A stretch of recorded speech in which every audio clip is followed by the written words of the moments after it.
Seht euch vor den falschen Propheten, die in Schafskleidern zu euch kommen. Inwendig aber sind sie reißende Wölfe. Jesus ist der Hirte, der euch vor diesen Wölfen beschützt. Und ich bin sein Hund. Der Hirtenhund, der die Lämmer auf den Pfad zurückführt, wenn sie vom Weg abkommen. Und einige von euch haben sich verirrt. Nicht wahr?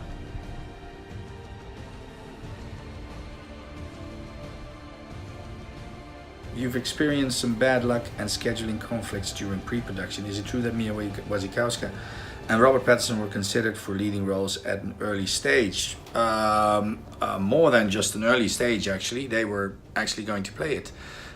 2 weeks before, or maybe even a little bit less, Mia Wasikowska withdrew for personal reasons, and following that, Robert Pattinson also withdrew, and because he thought, he recently said that he thought that the movie wouldn't go through, and he was very sorry that he didn't do it, and thought he was called himself stupid not to do it. But just before shooting that happened, and luckily I could get a very good replacement. I mean, Dakota Fanning is absolutely brilliant in the movie, and so is Kit Harington. So in the end, all went good. But that was very nervous. I was very nervous at that moment. This has been a passion project for you. Why a Western? I've always been in love with Westerns.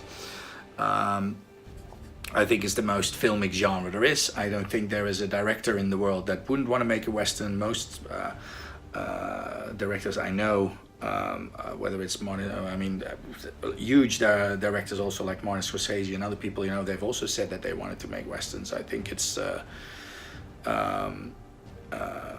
yeah. I think it has to do with that you can go really stylized without it becoming abstract. So it's something you can push the genre to great limits and still somehow feel organic. Western movies were huge. Unfortunately, only a few pieces hit the big screen. What do you think? Why the genre disappeared over the years? Well, I think it came with in the 60s. It had such a high peak. I mean, there were first it had faded in the late 50s, and then in the 60s it came back with a vengeance. First, of course, the Italians had the spaghetti westerns, but also in America then came the what they call the revisionist westerns with Peckinpah and later Eastwood. And probably when you give them too much of a good thing, it sort of falls apart. Then at some point, when you have a few flops, then the people with the money, they become nervous. So I think filmmakers have always loved it, and the moment that door is a little bit open, there are people who are going to want to crawl through that crack.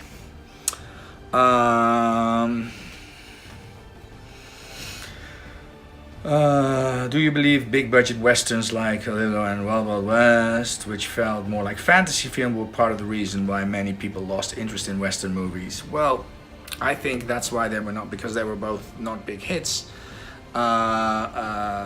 People start thinking that it was the genre, and therefore nobody could get their westerns made. So I think that it definitely had a reason why there were no more westerns, and maybe even audiences got the wrong idea from what a western could be. I don't know, maybe.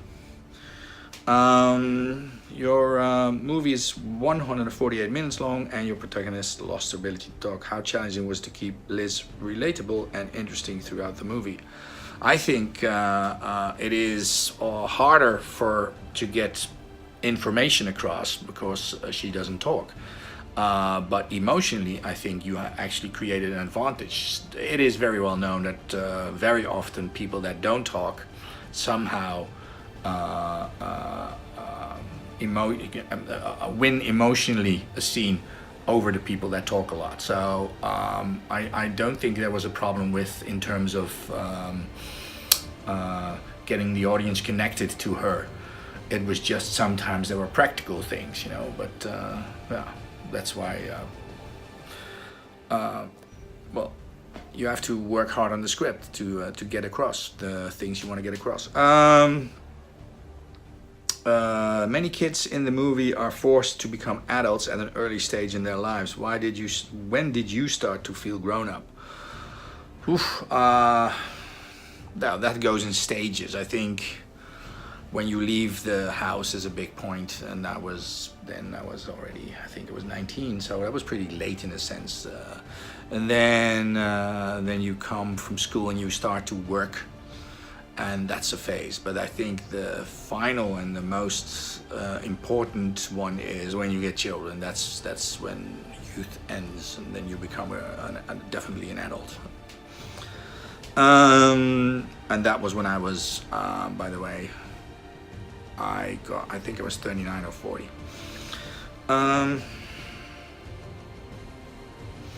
During the time period the film plays, many people were executed while others were watching.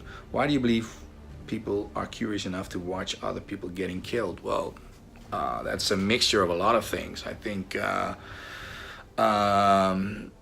there could be a sadistic reason, you know. You have to understand that there were not so many forms of entertainment as there were now. There have always been, you know, gladiators and all that sort of things. That and maybe it is for the same reason why, for instance, people watch horror movies. You know, you know, people are afraid of death, and they want to deal with it somehow. So if you see somebody else going through something horrible in a horror movie, then, you know, somehow that works cathartic to you. You know, you don't have to experience it yourself, and yet you feel that you are part of that experience. Maybe some of that was also in why you would watch somebody hanging or somebody, I don't know, maybe. Many characters act in the name of God.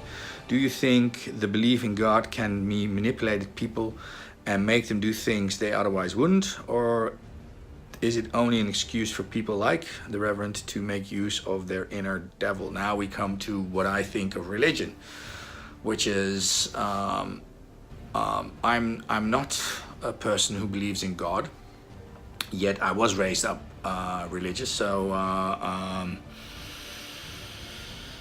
I do think that it has an influence on people's minds, and we still see that people motivating their own needs and their own wants with parts of the scripture, and somehow it's not that hard to find parts in the Holy Scripture to do all sorts of nasty things. I don't really know what more to say about it, actually. A dialogue says violence cleanses evil. How do you feel about it? That's not the dialogue, that's a quotation from the Bible. I don't believe that, but it is definitely a part of a way of thinking. I don't know. I mean, of course, there is violence that that somehow has also done things that I consider to be good. I mean, if you think about terrible wars or whatever, that in the end people came and conquered the bad guys. It's just that, you know, things usually aren't that simple. That there are good and bad guys. It's a very complicated thing, and yeah, it's a dangerous thing to say, that violence cleanses all evil. Lass deine Liebsten nie allein. Das solltest du langsam wissen.